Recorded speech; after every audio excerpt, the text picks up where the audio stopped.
इंदौर में आज सुबह एक बड़ी आवाज उठी जो आर्थिक रूप से कमजोर वर्ग यानी ईडब्ल्यूएस के छात्रों के भविष्य से जुड़ी है। समाज सेवी अनूप शुक्ला के नेतृत्व में सवर्ण समाज ने इंदौर कलेक्ट्रेट का घेराव किया और प्रधानमंत्री, मुख्यमंत्री तथा राष्ट्रपति के नाम ज्ञापन सौंपते हुए विद्यार्थियों के लिए बेहतर सुविधाओं की मांग उठाई।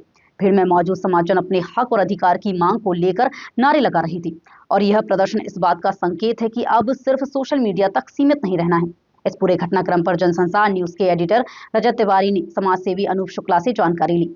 सवर्ण समाज ने आज इंदौर कलेक्ट्रेट पर शांतिपूर्ण प्रदर्शन किया। बड़ी संख्या में लोग एकत्रित हुए और ईडब्ल्यूएस वर्ग के अधिकारों और सुविधाओं की मांग उठाते हुए ज्ञापन सौंपा।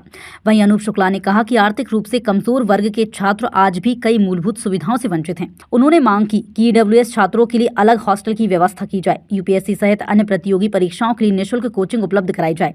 साथ ही बताया कि यदि सरकार उचित सुविधाएं उपलब्ध कराए तो हजारों युवाओं का भविष्य संवर सकता है। कलेक्ट्रेट के बाहर इस वक्त सवर्ण समाज के लोग प्रधानमंत्री, मुख्यमंत्री एवं राष्ट्रपति के नाम पर एक ज्ञापन सौंपने आए हैं उन बच्चों और समाज के उन लोगों के लिए जो कि आर्थिक रूप से कमजोर है यानी ईडब्ल्यूएस वर्ग। इस बीच हम बात करेंगे अनूप शुक्ला जी से कि आज कलेक्ट्रेट आने का मुख्य कारण क्या है और क्या मांगे आप उठा रहे हैं। सवर्ण सेना द्वारा आज यहाँ पर विभिन्न मांगों को लेकर जो कि विसंगतियां हैं ईडब्ल्यूएस के अंदर, राजस्थान और गुजरात के अंदर 3 वर्ष का सर्टिफिकेट की मान्यता दे दी गई है, किंतु मध्य प्रदेश और अन्य कई प्रदेशों के अंदर ईडब्ल्यूएस के जो आर्थिक रूप से कमजोर विद्यार्थी हैं, जो कि सेंट्रल गवर्नमेंट ने सभी को ईडब्ल्यूएस का दायरे में 10% का आरक्षण दिया, उन लोगों को पूरा लाभ नहीं मिल पा रहा है। साथ ही हमारे द्वारा ये मांग की जा रही है कि ईडब्ल्यूएस के विद्यार्थियों के लिए यूपीएससी, पीएससी जैसी परीक्षा में भी निःशुल्क उनको शिक्षा मिलनी चाहिए।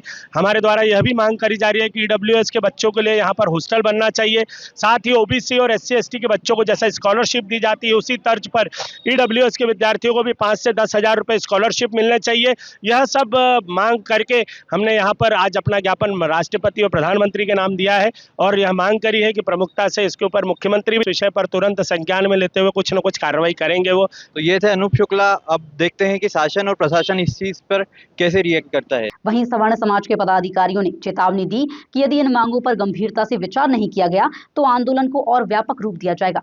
बता दें कि ज्ञापन में प्रमुख मांगों के रूप में हॉस्टल, निःशुल्क कोचिंग, छात्रवृत्ति और आर्थिक सहायता जैसी सुविधाएं शामिल थी।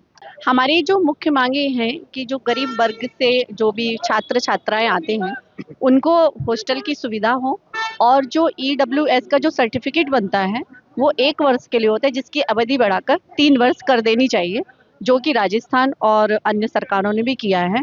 और साथ ही हमारी ये मांग भी है कि जो लड़कियां हैं जो गरीब हैं कि वो सवर्ण समाज से जो आती हैं उन्हें 50% आरक्षण भी होना चाहिए। तो अभी आपके द्वारा ज्ञापन सौंपा जा रहा है मुख्यमंत्री, प्रधानमंत्री और राष्ट्रपति के नाम पर, तो उस ज्ञापन में क्या लिखा है आप लोगों ने? ज्ञापन में हमारी मांगे यही है कि जो ईडब्ल्यूएस की जो सर्टिफिकेट है उसको 3 साल किया जाना चाहिए और जो हम लोग इसका भी विरोध कर रहे हैं यूजीसी रोल बैक, खासकर यूजीसी जो है आया है जिसके कारण से हमारे जो बच्चे हैं उनका मतलब स्टेबल होना पढ़ाई के लिए हॉस्टलों में बड़ा मुश्किल हो गया है कि हम लोगों को चिढ़ाया भी जाता है जाति सूचक शब्द को लेकर। कोई ब्राह्मण है तो तिलकधारी है, इस तरीके से हम जैसे मैं कायस्थ हूँ तो कायस्थ के बच्चे को बोला जाता है कि लाला है, तो इस तरह के शब्दों से ना हमें बोला जाए। जब आपको बुरा लगता है तो हमें भी बुरा लगता है। यही खास हमारी मांगे हैं। फिलहाल सवर्ण समाज ने अपनी मांगों को लेकर सरकार तक संदेश पहुंचा दिया है। अब ये देखना बाकी है कि ईडब्ल्यूएस वर्ग के विद्यार्थियों के लिए शिक्षा और आर्थिक सहायता से जुड़ी इन मांगों पर प्रशासन क्या कदम उठाता है।